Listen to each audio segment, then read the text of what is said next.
Perjalanan tim Insight Papua kali ini menuju salah satu wilayah kabupaten di Provinsi Papua Barat yang letaknya sangat strategis dan memiliki nilai kearifan lokal. Satu tungku, tiga batu, yaitu Fak-Fak.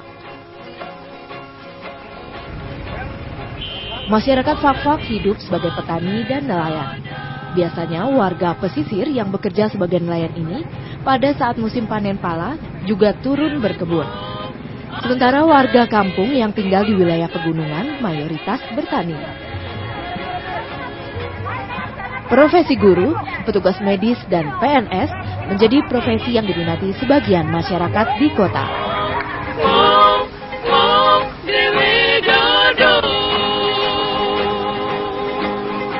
Suku Bahamata adalah sebutan untuk semua masyarakat asli Fak-Fak, baik yang di pedalaman, pegunungan, kota, pantai, dan pulau-pulau kecil. Untuk kebersamaan, warga asli Fak-Fak menganggap warga non-Papua sebagai orang Bahamata juga. Kebanyakan mereka berasal dari Jawa, Sumatera, Sulawesi, dan Maluku. Di Kabupaten Fak-Fak terdapat 3 agama besar. Kehidupan masyarakat Kabupaten Fak-Fak yang terkenal dalam bingkai kerukunan beragama memang bukan sekedar ucapan belaka. Untuk satu tungku tiga batu itu kita Hindu tidak ada di dalam filosofis itu ya. Tapi kita merasakan kita diterima, kita diajak bareng gitu ya. Untuk bersama-sama dalam kedamaian itu, untuk bersama-sama ikut di dalam filosofis itu. Jadi saya ada di Bali, saya ada di Fak-Fak ini, tidak jauh berbeda rasanya untuk menyangkut masalah kerukunan itu. Kalau di Fak-Fak itu ya, itu kami punya saudara sebagian di Islam, di Islam kita orang sebagian di gunung. Dia punya kejadian-kejadian pun akan ada. Misalnya kejadian manusianya, alamnya, bahwa ini macam di Mahamudmur itu ada air Islam, ada air Kristen.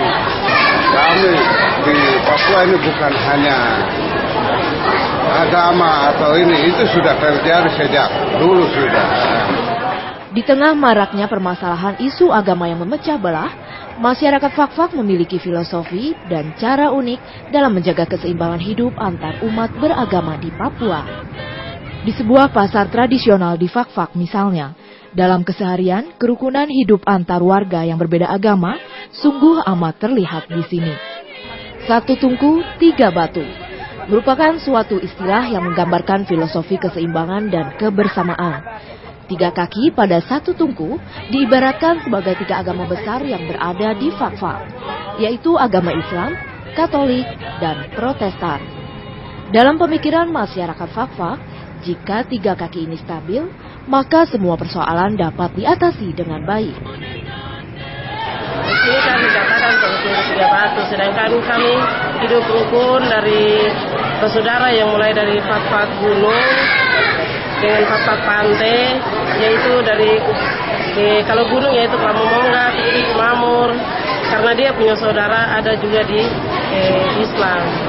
Sedangkan yang dari Islam dia punya saudara juga ada di Kristen, sehingga sampai saat ini mereka masih jaga toleransi, masih jaga perasaan, masih saling memberikan kepercayaan satu antara lain. Nah, sampai mungkin dari orang tua-tua kita dulu diajar seperti begitu, sehingga turun kami yang sekarang ini kami pun demikian. Sebagian masyarakat meyakini satu tungku tiga batu juga berarti sinergi yang harmonis antara 3 elemen penting di masyarakat dalam membangun Fak-Fak, yaitu adat, agama, dan pemerintah. Penasaran bagaimana tercipta kerukunan beragama yang sangat terjaga di daerah ini? Kami melihat lebih dekat dan berusaha memahami cerminan semboyan ini dalam keseharian masyarakatnya.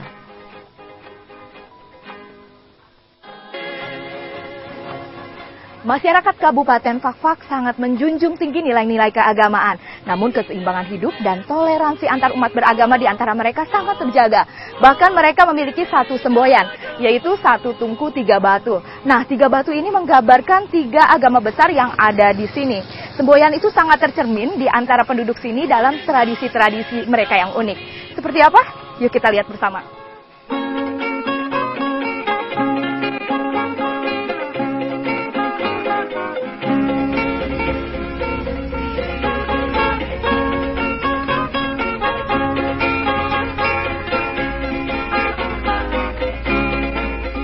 Kampung Kokas menjadi tujuan pertama kami. 1 jam berkendara dari kota Fakfak, kami tiba di Pelabuhan Koka.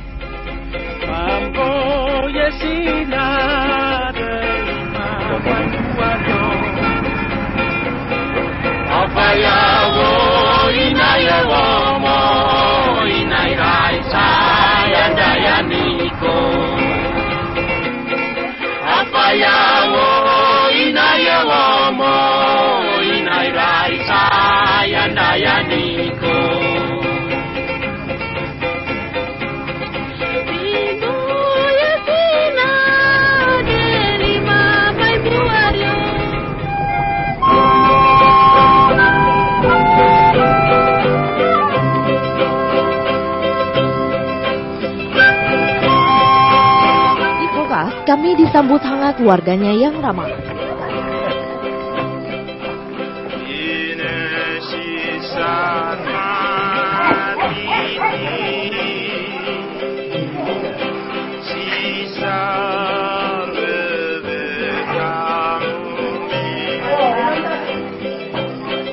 Di Kecamatan Kokas ini terdapat Masjid Patimbura. Masjid ini merupakan salah satu peninggalan sejarah Islam di Papua dan menjadi salah satu pusat agama Islam di Papua. Bapak ada yang bilang masjid ini mirip gereja ya Pak? Ya. Memang sejarahnya bagaimana sih Pak? Sejarahnya atas kerjasama antara Islam, Kristen, Protestan di bawah pimpinan Raja Bertuar Semon Peskuda. Tahun berapa tuh Pak? Tahun 1870. Wah udah lama banget berarti ya. Karena di dalam itu ada marga-marga Iha, Patiran, Kabes. Jadi ada yang Islam, ada yang Kristen, Protestan. Dari Iha ada yang Islam, ada yang Kristen.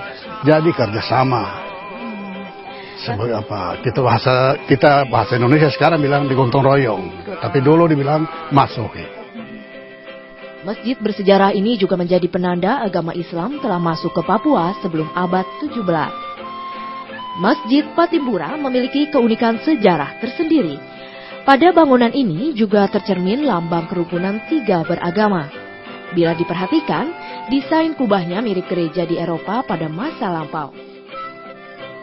Sebuah lambang di mimbar dakwah menunjukkan lambang persatuan antar 3 agama besar di Fakfak.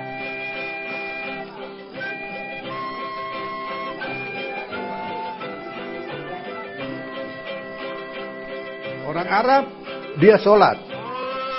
Orang Buton, silat. Itu sembahyangnya seperti Ya, jadi kalau dia mau Allahu Akbar. itu ada ceritanya juga. Sami Allahu Hamidar. Oh tapi dalam mereka bersembahyang Ya. memang begitu orang. Sambil menjaga jangan sampai ada orang. Seperti Nabi.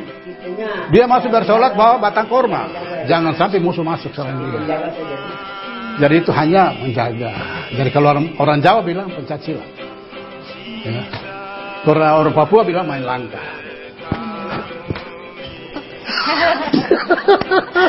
Jadi Islam masuk ke sini tuh udah lama banget ya. Sejak tahun berapa? Kira-kira sejak Itu masih perang adat atau hogi antara marga dengan marga atau suku dengan suku. awalnya tercipta kerukunan seperti ini gimana? Nanti sudah agama masuk, baru pemerintah.